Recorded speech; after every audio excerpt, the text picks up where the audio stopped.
सुख है, इतना सुंदर शरीर कभी व्यर्थ नहीं होते, वहां कोई बकवास नहीं आती, मन में दोष नहीं होता। जब आत्मा निर्मल हो जाती है, विकार होते ही नहीं, बकवाद करने की इच्छा ही नहीं बनती, तो ज्ञान से अब परमात्मा ने ये शिक्षा इसलिए दी हमारे को कि हम जो मैं बताऊंगा, परमात्मा के ने कहा था कि जो ज्ञान हम देंगे फिर हम अपना एक दास भेजेंगे। वो तो ज्ञान परमात्मा 600 वर्ष पहले सतगुरु रूप में दे गए थे, कबीर भगवान कबीर वाणी के माध्यम से। कबीर सागर, कबीर बीजक, कबीर शब्दावली, कबीर साखी, इस तरह उन्होंने कई भागों में बांट रखा है, बाद में प्रिंट करने वालों ने। बाकी ये सभी कबीर वाणी है, जिसके विषय में गीता अध्याय नंबर 4 के श्लोक नंबर 32 में कहा कि वो परमात्मा स्वयं अपने मुख कमल से जो ज्ञान देता है उसमें यज्ञ यानी धार्मिक अनुष्ठानों की जानकारी विस्तार के साथ बताता है, और उसको जानने के बाद सब कर्मों से मुक्त हो जाता है। चौथे अध्याय के 34वें श्लोक में कहा कि उस ज्ञान को तत्वदर्शी संतों के पास जाकर समझ। तो कहने का भाव यह है कि परमात्मा ने 600 वर्ष पहले आकर ये तत्व ज्ञान बताया था। तो जब काल से बात हुई थी और परमात्मा अपने जोगजीत पुत्र के रूप में आए थे, जब काल के लोक में प्रवेश किया, किस लिए आए थे? कि हमें दुखी देखा कि ये मेरे बच्चे वहाँ कितने सुखी थे, कोई दुख नहीं था, कोई मृत्यु नहीं, कोई कैंसर नहीं, कोई कोढ़ नहीं, कोई बीपी हाई ना लो होता था, ना कोई शुगर बीमारी थी, और ना इनको खाने का अभाव था, मजदूर बने फिरते। काल ने हमारे को कितना मूर्ख बना रखा है।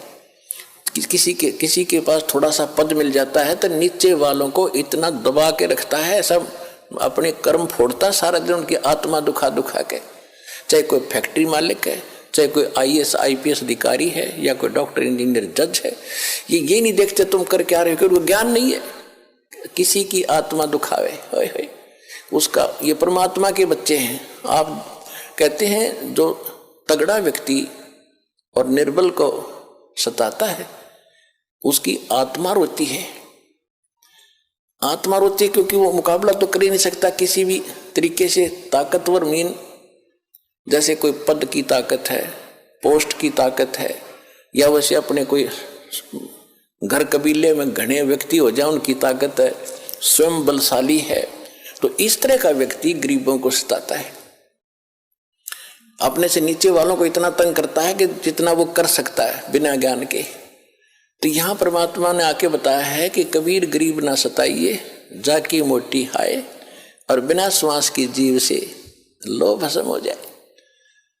देखो कहते हैं गरीब को ना सताना, आपकी ये हालत हो जाएगी, क्योंकि वो तो जीवित श्वास है, आत्मा से उसका कनेक्शन है, रो रहा है, उसकी आत्मा दुखी है, तो उसको जरूर प्रतिफल मिलेगा, 2 दिन पीछे मिल जाएगा।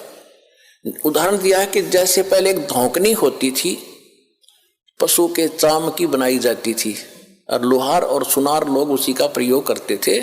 उसमें ऐसे एक हैंडल सा लगा लेते थे, उसको पकड़ के ऐसे करते थे, आगे उसका एक छोटा सा सुराख होता था उस चमड़े में, और वहीं से वो हवा लेती थी और फिर ऐसे छोड़ते थे, वो हवा फूंक मारती थी अग्नि में, ऐरन में, जहां पर लोहे को गर्म किया जाता था, पिघलाया जाता था। तो परमात्मा कहते हैं कि वो बिना जीव की श्वास यानी मरे हुए जीव पशु की खाल की श्वास ने लो को भस्म कर दिया, और ये तो जीवित सांस है, आहे जो आए है। कहते ये गरीब ने ना सताइए, जाकी मोटी हाय, और बिना जीव की श्वास से लो भस्म हो जाए। और तुम तो जीवित श्वास को दुखी कर रहे हो, तुम्हारा क्या हाल हो जाएगा। तो इस काल ने हमें न्यो भी एक दूसरे के साथ अपने कर्म बिगाड़ने के लिए सिस्टम पूरा फिट कर रखा है कि इनकी बिरान माटी कर दूं, और फिर ये अपने वो एक दूसरे का किया कर्म यहाँ भोगते रहे और आजीवन दुख पाते रहे।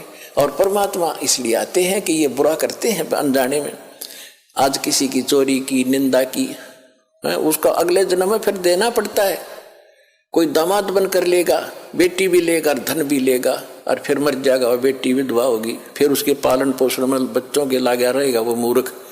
तो ये तो यहाँ का की व्यवस्था है, इसको समझना पड़ेगा। और उसी को समझाने के लिए भगवान आए कि मेरे बच्चे देख कितने दुखी हो गए, इनको वहाँ कोई अभाव नहीं था, देख किसी अक्ल मारी गई इनकी। तो जिस माता पिता के बालक बिगड़ जाए किसी कारण से भी, उसको चैन नहीं पड़ता, जब तक उसकी पार बसाओगे न सोचेगा ये कभी सुधरे और वापस आ जा और फिर मैं सीने से लगा लूँ, इनको सारी संपत्ति दे दूँ, मैंने क्या करना है। तो वो हमारा पिता है। हम गलत आदमी इस काल के आके फंस गए। ये गंदा आदमी है, ये सत्य, ये कति झूठा कपटी, हर तरह से हमें मूर्ख बनाकर यहाँ पर फांस रहा है। इसको श्राप लगा 1 लाख मनुष्य शरीरधारी प्राणियों का आहार करने का।